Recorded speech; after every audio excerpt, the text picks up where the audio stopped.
This is a story about going with the flow. Whatever the pluses and minuses of trying to beat the market when it's reasonably stable, at a time when it's swinging wildly, risk is out and safety is in. That's the philosophy that gave rise to passive investing a half-century ago.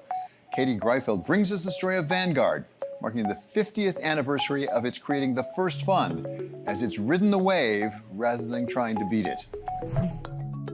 I don't want anything, but sometimes you have to take medicine to fix something. Markets entered a period of extreme volatility at the beginning of last month after President Trump announced expansive tariffs on allies and adversaries alike. In the 2 days that followed the so-called Liberation Day on April 2nd, the S&P 500 fell by over 10%. By the end of the following week, that amounted to $10 trillion in losses globally. But there were bright spots, among them ETFs. The week after the announcement, ETFs saw net inflows of more than $35 billion.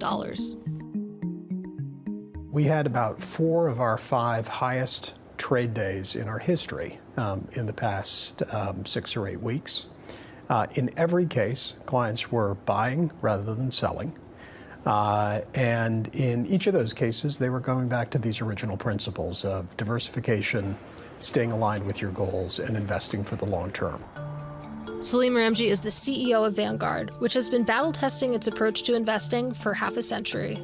So some of it just comes from kind of our clients' behaviors, and as you said, whether we're attracting clients who like what we stand for. In many cases, it's they're exposed to individual securities, and they're seeing the risk and volatility in owning individual names, and they're looking for a much more diversified set of exposures. But the biggest part of clients' portfolios are often individual securities. And so there's a lot of money coming in from clients who want more diversification than they might get from owning individual stocks and bonds. In the 50 years since Jack Bogle founded the company, Vanguard has seen 6 recessions in the U.S., including the dot-com bubble, the GFC, and more recently, the COVID-19 recession. Let me give a shout out to Vanguard. They created indexing for the individual investor. David Booth has been part of the evolution of indexing since day one. He was around for the early days, working with pioneer Eugene Fama.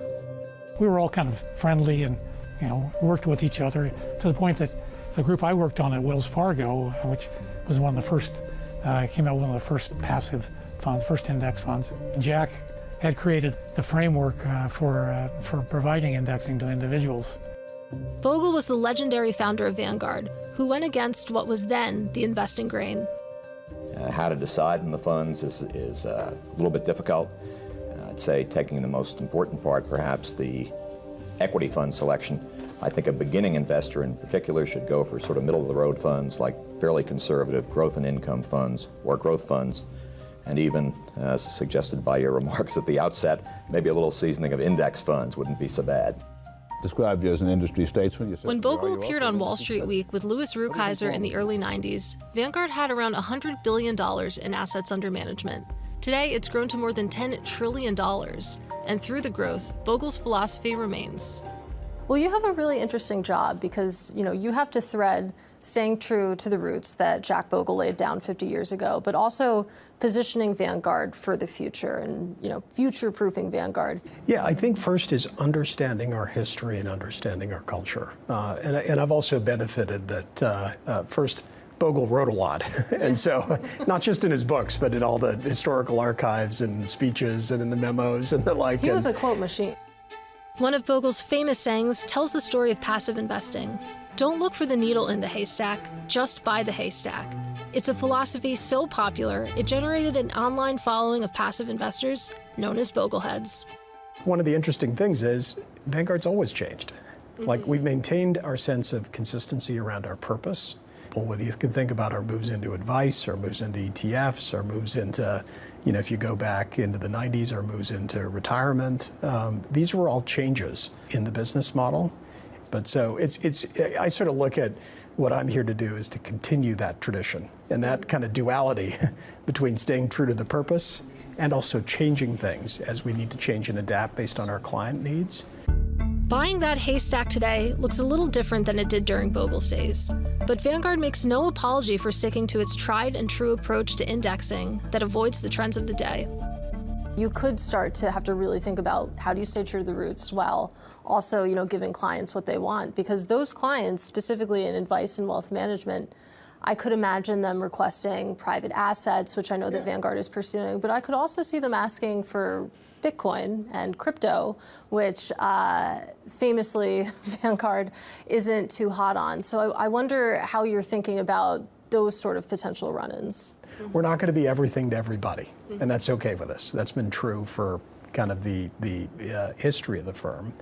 But where we see opportunities to partner with others, including in things like private markets, and we think it's good for clients' long-term portfolios, we'll absolutely do it. So it sounds like that's a no. Like if a client came to you and said, I really want to add Bitcoin, or I really like the looks of this leveraged single stock ETF. It sounds like that's not a road that Vanguard is going to go down. Yeah, we're always going to be focused on what we think is a good way to build long-term wealth, and that is suited to the client's individual needs. And so that may mean saying no, or saying that we don't think that particular product and that particular offering is right for the client.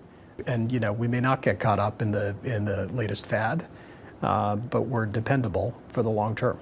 Your comparative advantage is not going home at night and trying to think of the next big winner. Your comparative advantage is going home, figuring out, here's my circumstance. I just decided to retire, or I won the lottery, or whatever the changes are. How does that impact the way I want to invest? That makes a lot of sense. And spend the rest of your time playing with the kids. That's kind of a side benefit of all of this. You can come up with sensible investment solutions that have a great chance of winning over the long haul without getting just emotionally fixated on it. Vanguard is known for making diversification easier for investors through indexing, but also making it cheap. In February, it announced its 2,000th and largest ever fee reduction, cutting its average asset-weighted expense ratio to just 7 basis points. That compares to the industry average of 44 basis points. We're always investing back into technology and into capabilities that enhance our economies of scale. It's true in our investment team, it's true across the firm, because there are lots of advances, as you can imagine, that are just making investing kind of easier, making it more efficient, and we need to be at the forefront of that. Back in February, we announced kind of record fee reductions, but it was the 2,000th time we'd done that, right? So it was a very Vanguard kind of oriented thing. And when we think about kind of the future, we just see so many opportunities to extend the Vanguard effect, whether it's in fixed income, whether it's in things like cash, whether it's in things like advice. Its competitors have been forced to keep up with the race to the bottom in the fee war, or to find other ways to differentiate themselves. It's one thing to say, look, I have slightly higher fees, but that only works if what really counts is what your return is. And we now have 43 years of performance that's showing that this kind of approach can work. ETFs are meant to diversify risk and make investing safer for retail investors, but indexing might be creating another kind of risk. It's got the point now with ETFs that they've kind of created this giant investment casino. Here's how you can place your bets. You've got all these indices, you can put some money over here and time. Because the question often comes up is, well, if everybody indexes, won't markets become inefficient? And so now people, instead of picking stocks, they place their bets on indices. I mean, I hope, and I think that's unfortunate, because now you're back into the same soup that you were in before, which is, in order to beat the market, you've got to pick the right indices at the right time. The growth in ETFs has brought with it competition for mainstays, like Vanguard. Which competitor do you think about the most, and why is it BlackRock? The competitor I think about the most is friction. The biggest impediment, I think, to clients achieving the kind of investment success that we would hope for is that investing is still too complicated. And there are ways that we're always looking for to how do you make it easier? How do you make it easier to open an account, to fund an account? 10 years from now, when it's Vanguard's 60th anniversary and we're sitting here again, what do you want to have accomplished?